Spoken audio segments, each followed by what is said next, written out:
Afternoon students, my name is K. Sushma. I am working as a lecturer in economics at SV Government Arts and Science College, Palem, Nagar Kurnool district.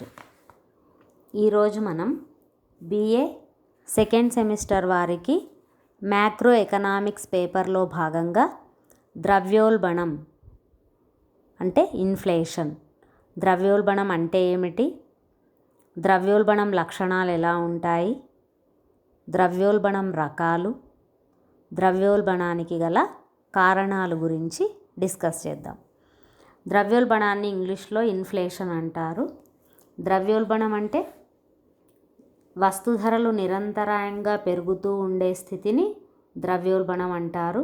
అంటే ఒకేసారి ధరల స్థాయి పెరిగి ఆగిపోతే అది ద్రవ్యోల్బణం కాదు. ధరలు ఎడతెగకుండా పెరుగుతూ ఉంటేనే దానిని ద్రవ్యోల్బణం అని పిలుస్తారు. ప్రపంచ దేశాలన్నీ కూడా ఎదుర్కొంటున్న సమస్యల్లో ద్రవ్యోల్బణం కూడా ఒకటి. ఒక నిర్దిష్ట కాలంలో ఆర్థిక వ్యవస్థలో వస్తువుల మరియు సేవల ధరలు నిరంతరం పెరుగుతూ ఉండే పరిస్థితినే ద్రవ్యోల్బణం అనాలి. ద్రవ్యోల్బణం అనేది ఎందుకు ఏర్పడుతుంది అంటే ఉత్పత్తి మరియు డిమాండ్ మధ్య అసమతౌల్యత వల్ల ఏర్పడుతుంది. ఇది ధరల పెరుగుదలకి, నిరంతర పెరుగుదలకి దారితీస్తుంది. దీనివల్ల ఏమవుతుంది, ద్రవ్యం విలువ పడిపోతుంది, కొనుగోలు శక్తి కూడా నష్టం జరుగుతుంది. దీనినే ద్రవ్యోల్బణం అని పిలవాలి. ఇప్పుడు ద్రవ్యోల్బణానికి సంబంధించిన ఆర్థికవేత్తలు ఇచ్చిన నిర్వచనాలేంటో చూద్దాం. మొట్టమొదటి నిర్వచనం, ద్రవ్యోల్బణాన్ని నిర్వచిస్తూ ప్రొఫెసర్ క్రౌథర్ ఏమన్నారు అంటే, ద్రవ్యోల్బణ స్థితిలో ద్రవ్యం విలువ తగ్గి ధరలు పెరుగుతాయి. సేమ్ మనం ఇంతకుముందు ఇంట్రడక్షన్లో చెప్పినట్టుగానే ధరలు పెరగడం వల్ల ద్రవ్యం విలువ తగ్గిపోవడమే ద్రవ్యోల్బణం అనేది ప్రొఫెసర్ యొక్క నిర్వచనము. మరొక ఆర్థికవేత్త ప్రొఫెసర్ హట్రే. ప్రొఫెసర్ హట్రే ప్రకారం అధికంగా కరెన్సీ నోట్లను జారీ చేయడాన్నే ద్రవ్యోల్బణం అంటారు. అంటే ఈ ఆర్థికవేత్త దృష్టిలో ద్రవ్య సప్లై పెరగడమే ద్రవ్యోల్బణం అని అర్థము. నెక్స్ట్, డాల్టన్ అనే ఆర్థికవేత్త దృష్టిలో తక్కువ వస్తురాశి ఎక్కువ ద్రవ్యరాశిని తరమడమే ద్రవ్యోల్బణం అనేది డాల్టన్ యొక్క నిర్వచనం. అంటే తక్కువ వస్తురాశి అంటే వస్తు సప్లై తక్కువగా ఉండడం, ధరలు ఎక్కువగా ఉండడాన్నే ద్రవ్యోల్బణం అని డాల్టన్ తన నిర్వచనం ద్వారా తెలియజేశారు. నెక్స్ట్, ఇంకొక ఆర్థికవేత్త ఇర్విన్ ఫిషర్. ఈ ఆర్థికవేత్త ప్రకారం వస్తు సేవలను కొనడానికి ఉపయోగించే ద్రవ్యం ఏదైతే ఉంటుందో లభ్యమయ్యే వస్తువుల కన్నా ఎక్కువ పెరగడం, అంటే వస్తు సేవల కన్నా ద్రవ్యం ఎక్కువగా పెరగడం వల్ల ద్రవ్యోల్బణం ఏర్పడుతుంది అనేది ఫిషర్ యొక్క అభిప్రాయం. తర్వాత ఇంకొక ఆర్థికవేత్త ఏసీ పిగో ఆర్థికవేత్త ప్రకారం ద్రవ్యోల్బణం అంటే వాస్తవిక ఆదాయ పెరుగుదల కన్నా ద్రవ్య ఆదాయాలు ఎక్కువ పెరగడం, అంటే మనకుండే ఆదాయం కన్నా ద్రవ్యం ఎక్కువగా పెరగడమే ద్రవ్యోల్బణం అనేది ఈ ఆర్థికవేత్త యొక్క అభిప్రాయము. అంటే ద్రవ్యోల్బణాన్ని గురించి ఒక్కొక్క ఆర్థికవేత్త ఒక్కొక్క రకంగా, అంటే భిన్న అభిప్రాయాలను ద్రవ్యోల్బణం పైన వ్యక్తం చేయటం జరిగింది. అయితే వాస్తవంగా మరి ద్రవ్యోల్బణం ఉన్న ఆర్థిక వ్యవస్థ లక్షణాలు ఎలా ఉంటాయో చూద్దాం. ఏ దేశంలో అయితే ద్రవ్యోల్బణం ఉంటుందో ఆ దేశ ఆర్థిక వ్యవస్థలో ఈ క్రింది లక్షణాలు ఉంటాయి. మొట్టమొదటి లక్షణం ఏంటంటే ధరల స్థాయి నిరాటంకంగా పెరుగుతూనే ఉంటుంది. అంటే కొన్నిసార్లు పెరిగి మళ్ళీ తగ్గితే దాన్ని ద్రవ్యోల్బణం అనకూడదు. ఎలా ఉండాలి మరి, ధరల స్థాయి నిరాటంకంగా పెరుగుతూనే ఉంటే దాన్ని మనం ద్రవ్యోల్బణం అనాలి. మొట్టమొదటి లక్షణం అదే, ధరల స్థాయి నిరాటంకంగా పెరుగుతూ ఉండటం. నెక్స్ట్, ఇంకొక లక్షణం ఏంటంటే ద్రవ్య సప్లై ఆర్థిక వ్యవస్థ అవసరాల కన్నా ఎక్కువగా ఉంటుంది. అంటే ద్రవ్య సప్లై ఎక్కువగా ఉండడం వల్లనే ద్రవ్యోల్బణం ఏర్పడుతుంది. నెక్స్ట్ ఇంకొక లక్షణం, బ్యాంకుల్లో రుణాలు పెరుగుతుంటాయి. రుణాల్లో కూడా ఎక్కువ భాగం అనుత్పాదక అవసరాలకి ఖర్చు చేస్తారు. ఉత్పాదక అవసరాలు, అనుత్పాదక అవసరాలని రెండు ఉంటాయి. ఉత్పాదక అవసరాలంటే మనం దేనిపైనైతే ఖర్చు చేస్తామో తిరిగి మళ్ళీ ఆదాయం వస్తే దాన్ని ఉత్పాదక అవసరాలు అనాలి. అనుత్పాదక అవసరాలంటే మనం ఖర్చు చేసినప్పటికీ వాటి నుంచి ఎలాంటి ఆదాయం మనకు తిరిగి రాదు, అలాంటి అవసరాలను అనుత్పాదక అవసరాలు అనాలి. అంటే వివాహాలు కావచ్చు, పుట్టుకలు కావచ్చు, చావులు కావచ్చు, పండగలు కావచ్చు, ఇలాంటి వాటిపైన ఖర్చు పెడితే మళ్ళీ మనకి ఎలాంటి ఆదాయం అనేది రాదు. కాబట్టి బ్యాంకుల్లో రుణాలు ఎక్కువగా దేనికోసం తీసుకుంటున్నారు ప్రజలు? అనుత్పాదక అవసరాల కోసమే తీసుకోవటం జరుగుతుంది. నెక్స్ట్ ఇంకొక లక్షణం ఏంటంటే ప్రభుత్వ బడ్జెట్ పెద్దదిగా ఉంటుంది, లోటు ఎక్కువగా ఉంటుంది. నెక్స్ట్ చాలా వస్తువుల సప్లై తక్కువగా ఉంటుంది. ఇంకొక లక్షణం ఏంటంటే శ్రామికుల్లో అసంతృప్తి ఉంటుంది, సమ్మెలు చేస్తూ ఉంటారు, సంస్థల మూసివేతలు ఎక్కువగా ఉంటాయి. ఇంకొక లక్షణం ప్రభుత్వ వ్యయం పెరుగుతుంది. పన్నులు వ్యయం పెరిగే కొద్దీ ప్రజలపైన పన్నులు ఎక్కువగా వేస్తుంది ప్రభుత్వం. నెక్స్ట్ ప్రభుత్వం చేసే రుణాలు కూడా పెరగటం జరుగుతుంది. ఇవన్నీ కూడా ద్రవ్యోల్బణం గల ఆర్థిక వ్యవస్థ యొక్క లక్షణాలని చెప్పవచ్చు. ఇప్పుడు ద్రవ్యోల్బణం రకాలేంటో చూద్దాం. ఆర్థిక వ్యవస్థలో వస్తువుల యొక్క ధరలు నిరంతరంగా పెరగడాన్ని మనం ద్రవ్యోల్బణం అన్నాం. ద్రవ్యోల్బణాన్ని ఏర్పడే విధానాన్ని బట్టి వీటిని క్రింది విధంగా విభజించవచ్చు.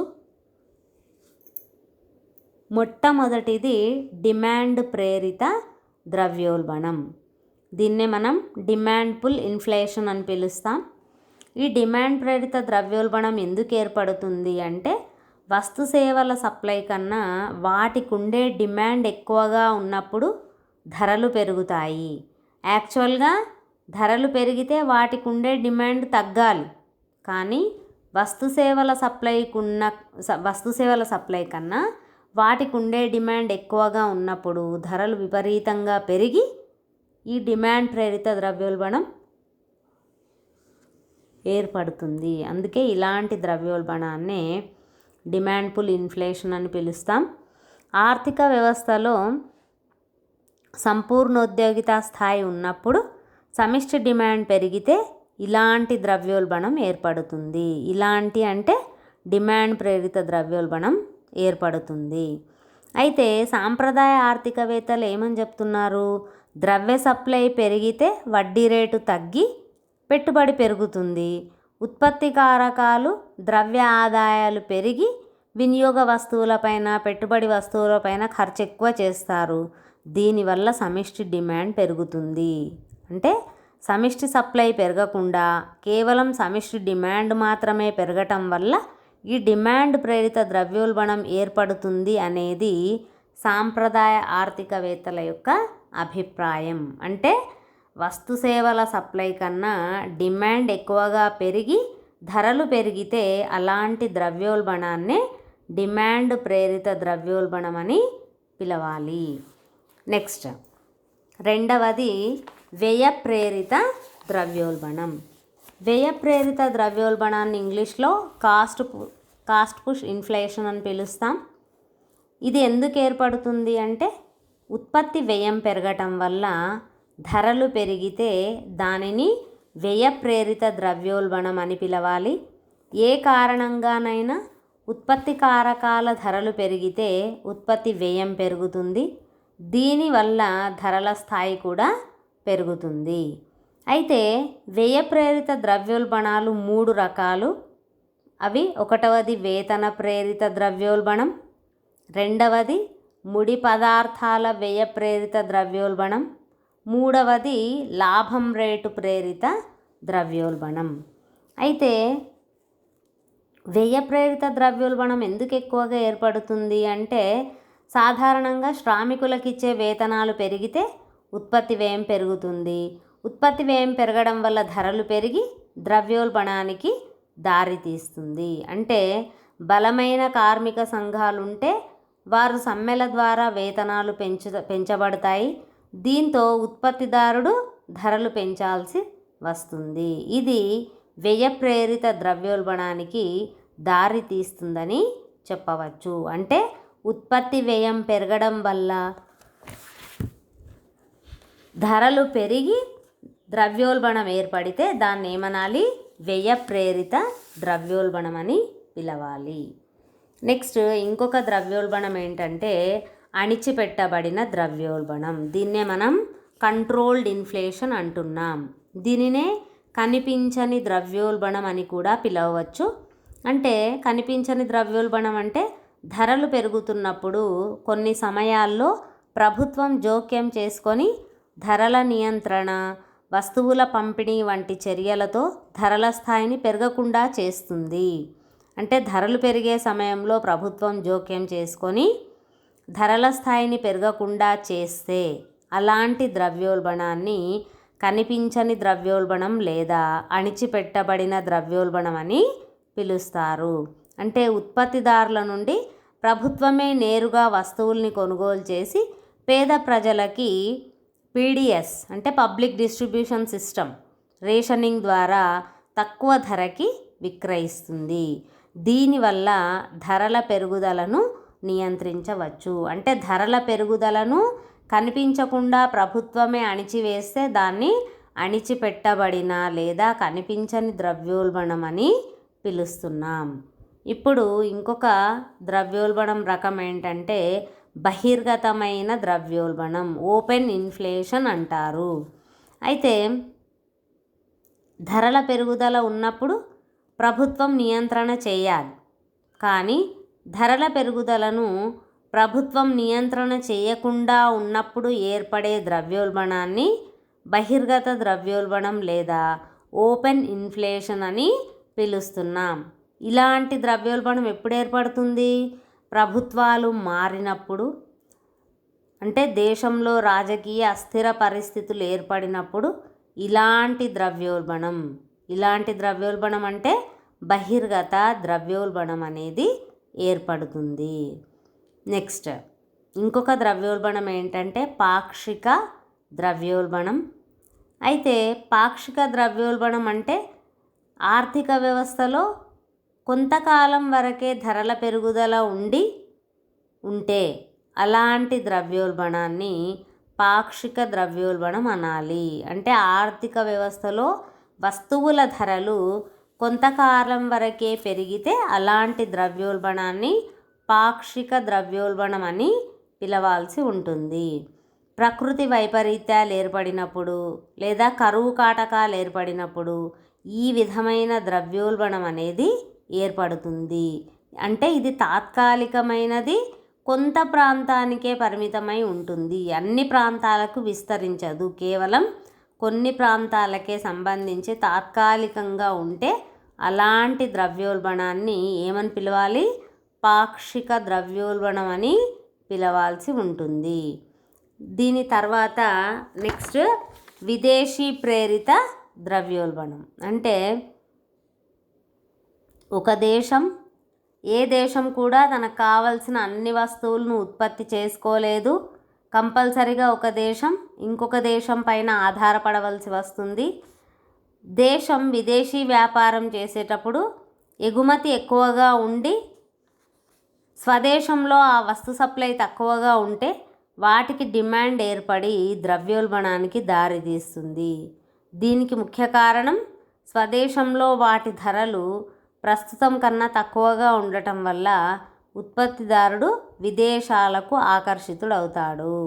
అలాగే దిగుమతి వస్తువుల ధరలు పెరిగినా కూడా స్వదేశంలో వాటి ధరలు పెరుగుతాయి. దీన్ని మనం ఏమంటున్నాం? విదేశీ ప్రేరిత ద్రవ్యోల్బణం అని పిలవటం జరుగుతుంది. నెక్స్ట్ ధరల స్థాయిని బట్టి ద్రవ్యోల్బణాలు, అంటే ధరలు పెరిగే స్థాయిని బట్టి కూడా ద్రవ్యోల్బణాలు ఉన్నాయి. అందులో మొదటిది పాకే ద్రవ్యోల్బణం. పాకే ద్రవ్యోల్బణం అంటే ప్రతి సంవత్సరం వస్తువుల ధరలు 2% నుంచి 3% చొప్పున పెరుగుతూ ఉంటే అలాంటి ద్రవ్యోల్బణాన్ని పాకే ద్రవ్యోల్బణం అనాలి. నెక్స్ట్ ఇంకొక ద్రవ్యోల్బణం ఏంటంటే నడిచే ద్రవ్యోల్బణం. అంటే ప్రతి సంవత్సరం వస్తు ధరలు 4% నుంచి 5% మధ్య ఉంటే అలాంటి ద్రవ్యోల్బణాన్ని నడిచే ద్రవ్యోల్బణం అనాలి. ఇంకొకటి పరిగెత్తే ద్రవ్యోల్బణం. ఆర్థిక వ్యవస్థలో వస్తు ధరలు ప్రతి సంవత్సరం 5 నుంచి 10% మధ్య ఉంటే దాన్ని పరిగెత్తే ద్రవ్యోల్బణం అనాలి. నెక్స్ట్ ఉద్ధృత ద్రవ్యోల్బణం. ఆర్థిక వ్యవస్థలో వస్తువుల ధరలు ప్రతి సంవత్సరం 10% కన్నా ఎక్కువగా ఉంటే దానిని ఉరకలు వేసే ద్రవ్యోల్బణం లేదా ఉద్ధృత ద్రవ్యోల్బణం అని పిలవాల్సి ఉంటుంది. ఇంకొకటి నిజ ద్రవ్యోల్బణం. నిజ ద్రవ్యోల్బణం అనే భావనను ప్రవేశపెట్టిన ఆర్థికవేత్త జేఎం కీన్స్. దీన్నే రియల్ ఇన్ఫ్లేషన్ అంటారు. కీన్స్ ప్రకారం ధరల పెరుగుదల అనేది సంపూర్ణ ఉద్యోగితకు ముందు ఉన్న పరిస్థితుల్లో ఏర్పడదు. అంటే సంపూర్ణ ఉద్యోగిత తర్వాత పెరిగే ధరలనే ద్రవ్యోల్బణంగా పరిగణించాలని కీన్స్ యొక్క అభిప్రాయం. అంటే ఇతని దృష్టిలో సంపూర్ణ ఉద్యోగిత తర్వాత ఏర్పడే ద్రవ్యోల్బణాన్నే నిజ ద్రవ్యోల్బణం అని పిలవాల్సి ఉంటుంది. ఇవి ద్రవ్యోల్బణం యొక్క రకాలు. ఇప్పుడు ఇంతసేపు మనం ద్రవ్యోల్బణం అంటే ఏమిటి, నిర్వచనాలు, ద్రవ్యోల్బణం ఉన్న ఆర్థిక వ్యవస్థ లక్షణాలు, నెక్స్ట్ ద్రవ్యోల్బణం యొక్క రకాలను తెలుసుకున్నాం. ఇప్పుడు మనం ద్రవ్యోల్బణానికి గల కారణాలేంటో చూద్దాం. దీన్నే కాజెస్ ఆఫ్ ఇన్ఫ్లేషన్ అంటారు. ద్రవ్యోల్బణానికి 3 రకాలైన కారణాలున్నాయి. ఒకటి డిమాండ్ పెరుగుదలను కలిగించే అంశాలు, రెండవది సప్లైలో తగ్గుదల కలిగించే శక్తులు, మూడవది ఇతర అంశాలు. ఆర్థిక వ్యవస్థలో ద్రవ్యోల్బణం ఏర్పడడానికి ఈ ముఖ్య కారణాలు ఉన్నాయి. వాటిని ఏంటో చూద్దాం. ఫస్ట్ వన్ ఏంటంటే డిమాండ్ పెరుగుదల కలిగించే అంశాలు. మనం ఇంతకుముందు ఏం తెలుసుకున్నాము, సప్లై తక్కువగా ఉండి డిమాండ్ ఎక్కువగా ఉండటం వల్లనే ద్రవ్యోల్బణం ఏర్పడుతుందని తెలుసుకున్నాం. సో మరి డిమాండ్ను పెంచే అంశాలు ఏవేవో ఒకసారి చూద్దాం. అంటే ద్రవ్యోల్బణం ఏర్పడడానికి డిమాండ్ పెరుగుదలను కలిగించే అంశాలేవో పరిశీలిద్దాం. మొదటిది ప్రభుత్వ ఖర్చులో పెరుగుదల. అంటే యుద్ధం కానీ లేదా ప్రభుత్వం అభివృద్ధి పనులు చేపట్టినప్పుడు కానీ ప్రభుత్వ వ్యయం అనేది బాగా పెరుగుతూ ఉంటుంది. సో ప్రభుత్వ వ్యయం పెరిగినప్పుడు ప్రజల ఆదాయం పెరిగి వస్తువులకి డిమాండ్ ఏర్పడుతుంది. ప్రభుత్వానికి ముఖ్య ఆదాయం పన్నులు. పన్నులు అంటే ప్రజలు తమ ఇష్టం ఉన్నా లేకపోయినా నిర్బంధంగా చెల్లించేవే పన్నులు. ఈ పన్నుల ద్వారా వచ్చిన ఆదాయాన్ని ప్రభుత్వం తిరిగి ప్రజలపైనే ఖర్చు చేయాల్సి ఉంటుంది. సో యుద్ధాలు సంభవించినప్పుడు కానీ లేదా ప్రభుత్వం అభివృద్ధి పనులను చేపట్టినప్పుడు కానీ ప్రభుత్వం యొక్క వ్యయం పెరుగుతుంది. ప్రభుత్వం అభివృద్ధి పనులు చేపడితే ప్రజలకి ఆదాయం వస్తుంది. ఎప్పుడైతే ప్రజలకు ఆదాయం వస్తుందో వస్తువులకి డిమాండ్ అనేది, అంటే వారి కొనుగోలు శక్తి పెరిగి వస్తువులకి డిమాండ్ అనేది ఏర్పడుతుంది. అంటే డిమాండ్ను పెంచే మొట్టమొదటి అంశం ప్రభుత్వ ఖర్చు పెరగటం. రెండవది లోటు ద్రవ్య విధానం.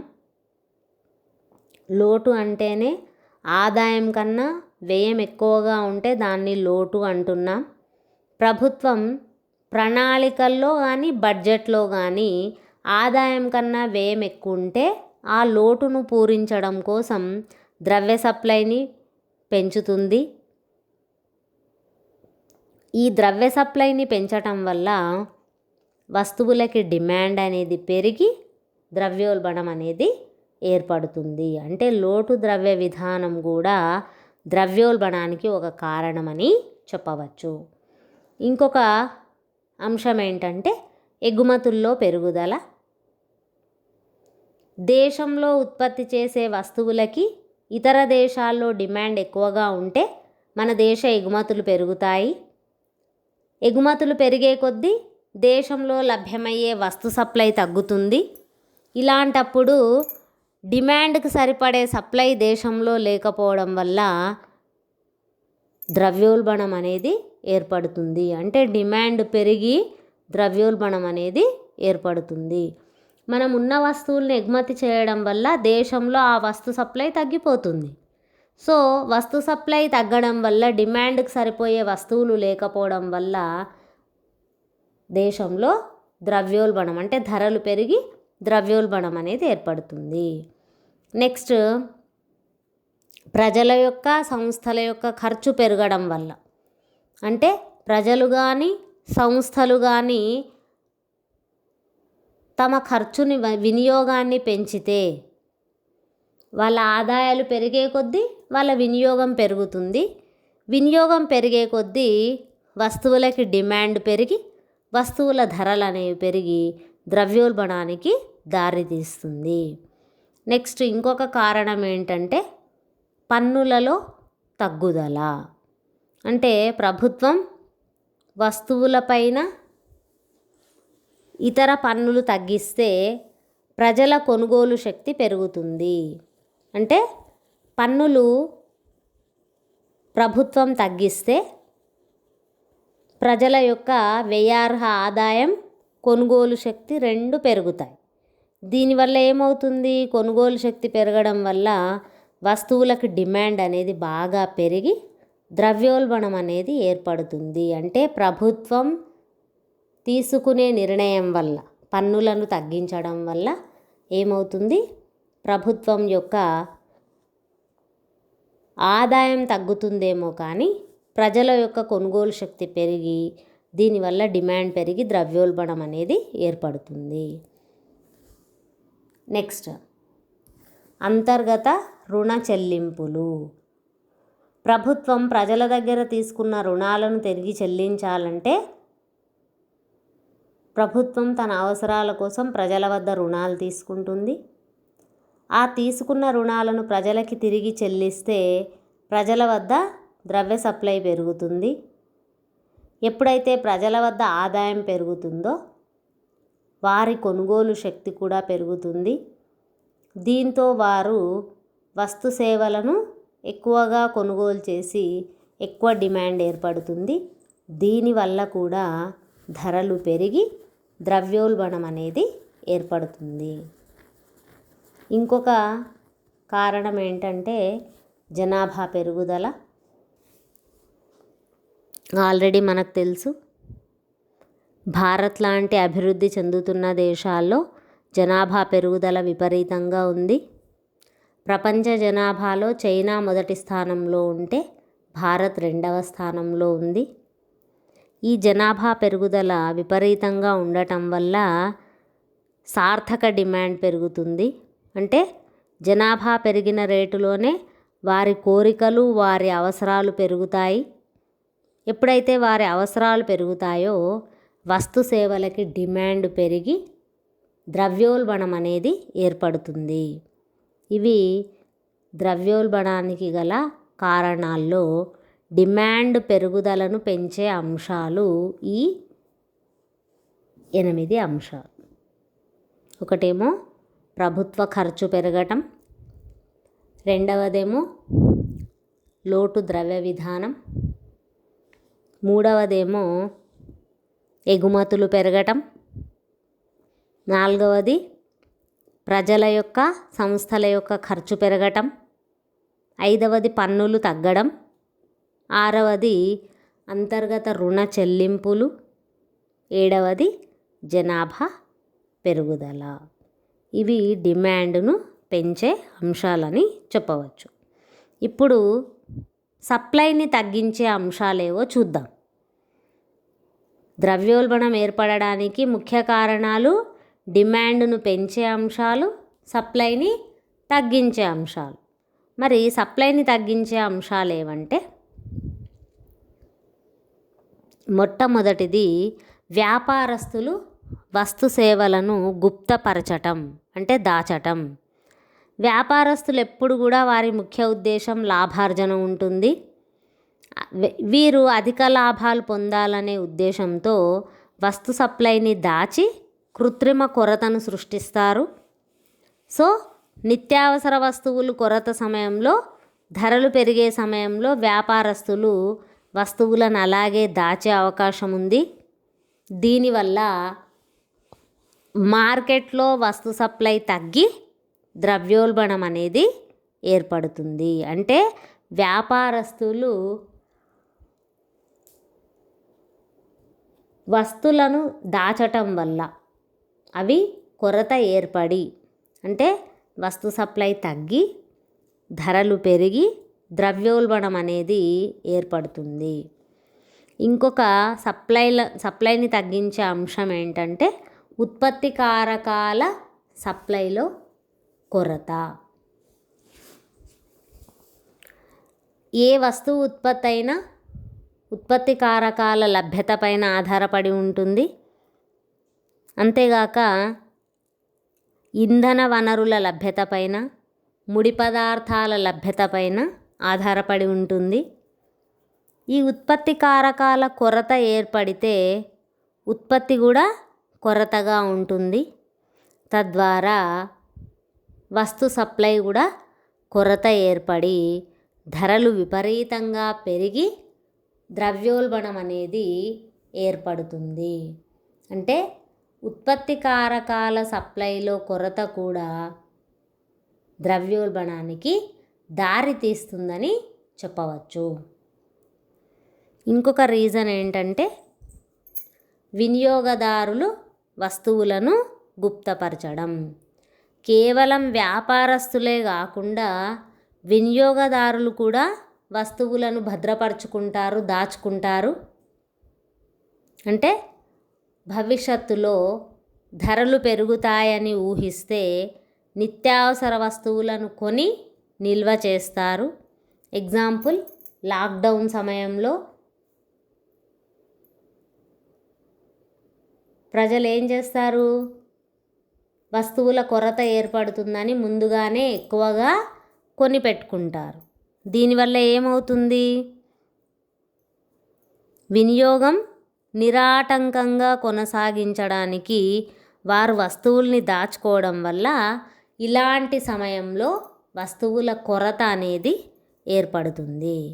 ఎప్పుడైతే వస్తువుల కొరత ఏర్పడుతుందో ధరలు పెరిగి ద్రవ్యోల్బణానికి దారి తీస్తుంది. అంటే కేవలం వ్యాపారస్తులే కాకుండా వినియోగదారులు కూడా వస్తువులను ముందే ధరలు పెరుగుతాయని ఊహించి దాచుకోవటం వల్ల కృత్రిమ కొరత ఏర్పడుతుంది. వస్తు సప్లైల కొరత ఏర్పడి ధరలు పెరిగి ద్రవ్యోల్బణానికి దారి తీస్తుందని చెప్పవచ్చు.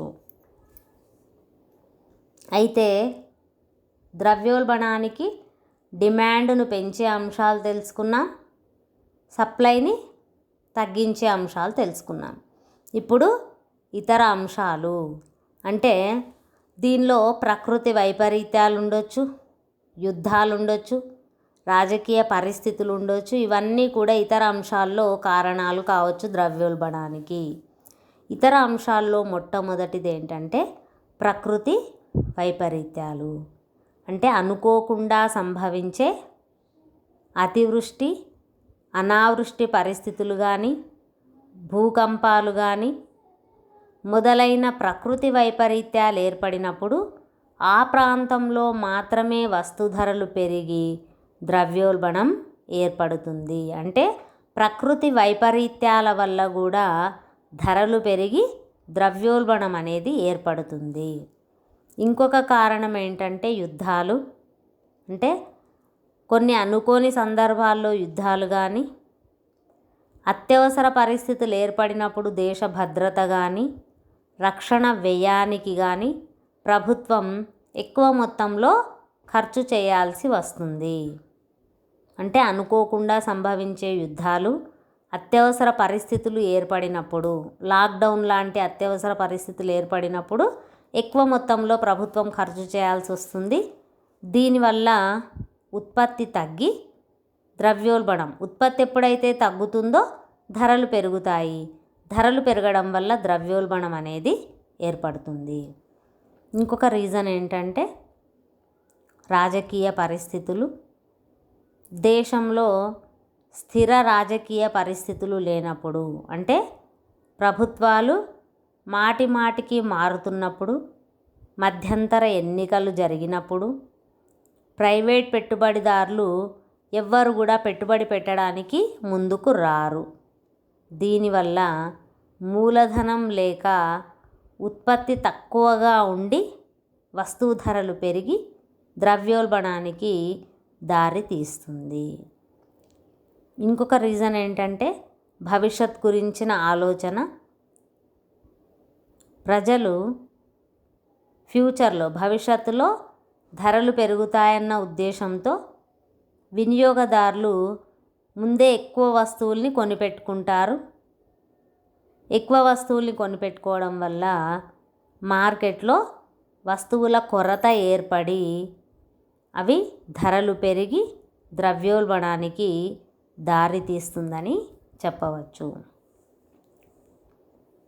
ఇంకొక రీజన్ విదేశీ శక్తులు.